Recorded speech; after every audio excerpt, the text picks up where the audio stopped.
Hello everyone and welcome back to this next video in the machine simulation series, and this is where we had left off last time, where we had written the mechanical equation of torque with respect to angular acceleration. And this torque with respect to angular acceleration is very similar to Newton's which law of motion, one of the laws of motion, in which force is equal to mass into acceleration. So this is the rotational equivalent of the force into mass into acceleration equation, that is torque into moment of inertia multiplied by angular acceleration. This of course gives us the equation that is the angular speed omega m is the integral of the torque divided by the moment of inertia. Now in this lecture we are going to expand a little on this, and we are going to start talking about the different torque components and what that implies. So as before I start the lecture, a little bit of brief background that if you're interested in these kind of video lectures, but you would like something a little more comprehensive, I do have full-length online courses which you can access on my own website, which is pythonpowerelectronics.com. So this website, that is pythonpowerelectronics.com, is the homepage of this project, and pretty much all the information can be found on this. These 4 buttons here will take you to the most important links in this page. You can browse through the rest of the page as well. So if you want to know about the courses, you can click on the Learn button, and that will take you to the list of courses. So as of now I have 5 courses. The first course is called Simulating Power Electronic Circuits Using Python, and in this I talk about how you can use Python and Python Power Electronics to simulate power electronic circuits. The second course I have is called Basics of Digital Signal Processing for Power Engineers, and in this I talk about how you can use Python and packages such as the Signal package within SciPy to design and analyze filters for power engineering applications. The third course I have is called Simulation of Magnetics for Power Electronics Using Python, and in this I talk about how you can use Python and Python Power Electronics to simulate and model magnetic components such as inductors, coupled inductors, and transformers. The fourth course I have is called Control Analysis with Python for Grid Connected Converters, and in this I talk about how you can use Python and packages such as the Python Control package to analyze and design controllers for power engineering applications, with the specific example of a single phase inverter connected to a single phase grid. And the last course I have is a free course which is called Why Specialize in Power Electronics. This course is targeted towards junior undergraduate students or even high school students who are yet to choose their domain of specialization, and the purpose of this course is to talk about some of the challenges and opportunities that power electronics offers so that they can choose power electronics as their domain of specialization. So all these courses are available on 2 platforms, which is Decibels Labs and Udemy. If you click on any of these buttons, it will take you to the link for the course. The link for this page is in the description of the video. If you're interested, please do check it out. So with this, I'll get back to my lecture. So as I already said, we were talking about this angular speed being the integral of the torque divided by the moment of inertia. So the next question therefore is, what is this torque? This torque, actually speaking, is the net torque which acts on the motor, right? There is a generating torque and there is a load torque. So we've already talked about before, but maybe very briefly, that mechanically speaking, we are generating an electrical torque, and this electrical torque is the one that actually produces the motion. Then there is the mechanical torque, which is the load torque. This is corresponding to the actual load which is connected to the motor. And also, of course, depends upon the nature of the load. This can also be variable with respect to time. So we can write this equation as Te minus Tm. That is, I'll put another bracket just to be clear. It is the difference. This is also not very clear, so let me give a little bit of space here. So this is the difference, that is the net torque is the difference between the electrical torque and the mechanical torque. So this difference between the electrical torque and the mechanical torque is the net torque that results in this acceleration, which in turn produces the speed with respect to time. So the next question that arises is, what is Tm? Of course, we can write equations of Tm. For example, we can say Tm is some function of omega m, right? And this function can be anything. You can come up with a linear function, you can come up with a quadratic function, you can come up with some other non-linear function as well. Or you can even say, for the most simplistic purposes, you can just say it is some load torque TL. Right? Some constant load torque TL. So it's as if doesn't matter how much the motor accelerates or decelerates, for the simple purposes of analysis, we can say that there is a constant load torque which is applied to the motor. Right? Of course, not very realistic, but this is how it is. Now, besides this, we are neglecting one other component, and that component is friction. And of course, there are other aspects. For example, besides friction, there are also several other things. For example, due to any other fluid which is there, but we don't consider that much into detail. For example, typically, if we say that this torque, this is the net torque, we could add, or rather, there is a friction component. We can say TF into TF is, let's say, the frictional torque. This frictional torque is some coefficient multiplied by omega, because typically friction is proportional to the speed.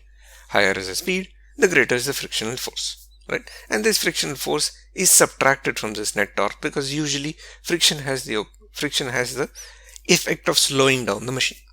So now that we've talked about the frictional torque, which we say is some coefficient multiplied by the angular speed, and this frictional torque will of course be subtracted from this net torque, because friction always opposes motion. And this mechanical torque, or the load torque, is some function of omega m, which of course is fairly complex, because remember, it is a part of the mechanical process. As an example, let's say suppose the motor was driving an electric car. Now this car is the load, which means the way the car behaves is the load. And also, this also depends upon how the user uses the car, whether you accelerate the car, whether you decelerate the car, on what condition the car is driving, which means what kind of road. Also, whether the road is sloping upwards, sloping downwards, what are the weather conditions. A lot of factors go into determining what would be the load torque, because the load torque depends on the actual mechanical process. What is the machine that's being used? Right? It would be different if it was an electric vehicle. It would be different if it was a pump. It would be different if it was maybe even a home appliance like a grinder. So the mechanical process will determine the actual functional relationship with speed that determines the actual mechanical torque. Again, we don't have to go so much into it, because we are not talking about the mechanical process. We are more interested in the electrical part. So we could just assume it to be a constant load torque. So now this leaves this last term, that is TE. And therefore, what is TE? TE is the electrical torque. This electrical torque is the torque which is produced by the machine. Specifically, this electrical torque is the torque that is produced because of the force that is produced due to the interaction between the fluxes. So of course, for this, let's go over to our flux diagram to understand a little better. So in the past few lectures, we have drawn some flux diagrams of the stator and the rotor. So let's even go back to our motor of a single phase motor, that is, or rather our diagram of a single phase motor. So this was of a single phase motor, a squirrel cage induction motor, where we say that the stator is excited by an AC voltage and the rotor consists of bars which are short circuited on either ends. Right? So as we've already said, as the current flows in the stator, a magnetic field is produced in the air gap. This magnetic field associates with the rotor, induces currents in the rotor bars, and these currents in the rotor bars in turn produce magnetic fluxes. Right? Now, this interaction between the flux produced by the stator and the flux produced by the rotor is eventually responsible for moving the machine. Now we have to get into the details. And now this is what we are talking about. So if we see, in the previous few lectures, we had drawn these flux diagrams with the intention of determining the stator inductance and the rotor inductance. So this upper diagram was the stator which was energized, a current flowing in the stator, and this is the flux which is produced because of the current flowing in the stator. We had neglected any current flowing in the rotor. And in this diagram below, it was the other way around. We had neglected any energization of the stator and we had assumed a current flowing in the rotor bars. Therefore, this is the flux produced because of the current flowing in the rotor bars. Now, in reality, both these fluxes will exist simultaneously, right? This was just for this separate cases was for the reason for understanding, or rather determining, the stator inductance. In reality, both fluxes will exist at the same time, which means there will be a flux produced at the same time by the rotor and the stator. So since there are two fluxes, these two fluxes, the stator flux and the rotor flux, will interact to produce a force. This force eventually produces the electrical torque, and this electrical torque is what causes the machine to move. Now again, if you go back to our equation, you can now quite obviously see that this is not necessarily absolutely true. A machine need not move. For example, here the machine need not move. Why? Because if this electrical torque is not greater than the mechanical torque, then this machine is not going to accelerate, right? So therefore, we must ensure, and this is where our further analysis comes in, when a machine will start only when there is sufficient starting torque. When this force is sufficiently large enough to overcome the mechanical torque and the friction and therefore start moving.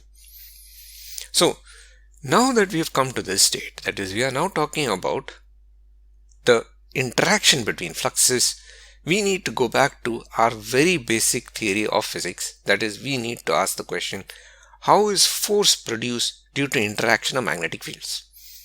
This is a question to be asked.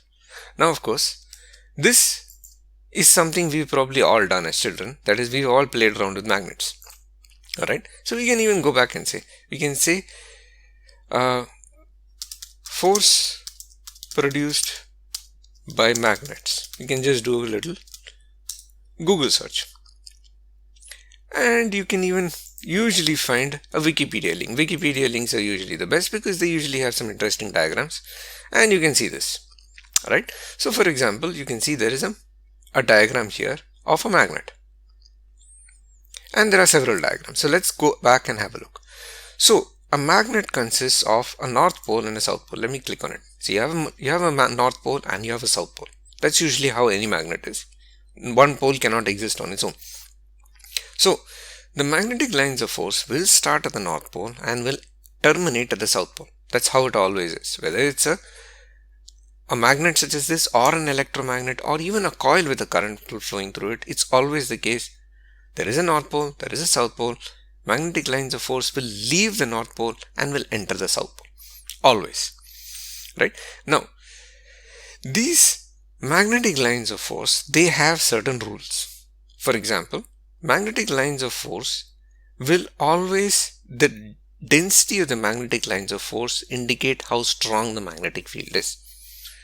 Also, you will see magnetic lines of force do not intersect each other. You will not see magnetic lines of force crossing each other. That does not happen, right? So, if I were to bring together two magnets, as you can see here, some interesting things happen. We've all done this. Almost all of us have done this as children. You take two magnets, you bring them together. If the opposite poles are close together, you will see that the magnets attract each other and they pull together. Right? Now this is a diagram which shows this magnetic field. Right? The magnetic field for each magnet is still the same. That means magnetic lines of force are leaving the north pole and they are entering the south pole. But because there are two magnets now in proximity to each other, the magnetic lines of force at the north pole do not go all the way and complete to the south pole of the same magnet, but rather go directly to the south pole of the other magnet. Right? Because remember, the magnetic lines of force have to start at a north pole and go to a south pole. It does not matter which south pole, it has to go to a south pole. And similarly, the magnetic lines of force at this north pole do terminate at the south pole, but they also find themselves to go all the way and terminate at the south pole of the other magnet. And the result is, you see what's happening, there is a pulling force here. Because of all these, because of this magnetic field flowing directly from the north pole to the south pole, there is a pulling force which brings these two magnets together. And at the same time, because of this magnetic field going all over, there is a pushing force from the outside which pushes these two magnets together. So this is how this is how the force builds up. You could say there is a force in the externs and there is a force internally as well, right? You could say there's a force internally this way and a force internally this way. The result is these two magnets pull together. And of course, there is a more interesting case of what happens if the opposite or the similar poles are brought together. So if you bring the similar poles of two magnets together, we all know that they repel. Opposite poles attract, similar poles repel. So therefore, what actually happens here again, and this is where you see a very interesting case, you would expect that typically you would say that it would not matter, the magnetic lines of force should still flow the same. But you see that they are changing. They have changed. For example, why? Because magnetic lines of force cannot intersect. They cannot cross each other, right? You cannot see magnetic lines of force crossing each other like this. Magnetic lines of force will not cross each other, and when two magnets are brought together with such magnetic fields, you will see that the magnetic lines of force are now getting distorted. They are bending away. And the result is, you see there is a huge density of magnetic lines of force in this region between two magnets, right? There is a huge density. Because of this huge density of magnetic lines of force here, the result is there is a huge force buildup which pushes these two magnets apart. Alright, now take a look at what's happening here. As you try to move these magnets closer together, these two magnetic lines of force will start bending further and further away. Why? Because the closer you try to bring them together, the more these magnetic lines of force are going to try to bend away and try to get away from each other, because they cannot intersect each other. And therefore, the more they try to bend away, the greater is the force. The more closer you try to bring two magnets together, the more they're going to try to repel each other. The force only increases. So, it is a very similar concept that happens when you have electromagnets, such as what happens in a machine. It is this exactly same concept, because now a machine, or rather electromagnet, also will produce exactly these kind of magnetic lines of force. And these magnetic lines of force also obey the same results. That is, they will start at a north pole and end in a south pole. And also, they cannot intersect each other. So if you are going to bring two opposite poles together, the magnetic lines of force will start at one and will originate at the north pole, end at the south pole, and they will pull together. There is a force which pulls these two magnets together. And as the case of two electromagnets, such that you bring the two or the similar poles together, exactly this happens. That is, the magnetic lines of force bend away from each other. And because they are bending away from each other, this density that of magnetic lines of force in this area between them results in a force which pushes them apart. So now the question is, how do we draw this for an electromagnet, right? And how do we infer this in such a system? Now, it is possible. Exactly the same diagrams can be drawn, and there are advanced softwares which will help you draw such diagrams, right? There are advanced softwares where you can design a machine and it will exactly tell you what kind of flux will be produced. And based on that flux, you can determine what kind of torque is produced, the nature of the torque, everything. But I do not have access to that software, and we don't want to use that kind of software. We want to use more of basic theory to try to figure out what's happening. So in this lecture, I'm going to end it here. But in the next lecture, I'm going to start talking about how force is produced by a current carrying inductor in a magnetic field. And we're going to go back using this to the basic law of physics laid down by Fleming. And we're going to talk about Fleming's left-hand rule, which determines how force is produced when a current carrying inductor is placed in a magnetic field. Because that is exactly what this case is. Because if you see this rotor, which is lying in the field of the stator, is carrying a current and is in the field of the stator. Therefore, by Fleming's rule and by basic laws of physics, a force will be exerted on this rotor conductor or this rotor bar. And similarly here as well. Because this stator is in the magnetic field of the rotor, therefore this stator will experience a force because of the rotor magnetic field, and it is carrying a current, right? The stator is carrying a current as well. So let us now examine this in the next lecture, again through diagrams, because that's usually the best way to learn anything, and try to figure out how to write the equations with respect to that. And based on those equations, we will come up with an equation for this electrical torque from very basic physical concepts. So with this, I'm going to end this lecture. If you have any doubt, please do post either in the comments or send me a message on social media or send me an email, whichever is your preference. Otherwise, I will see you next week, where we will get started with some more flux diagrams and go back to the basic law of physics and Fleming's left-hand rule. Thank you so much for watching, and see you soon. Goodbye for now.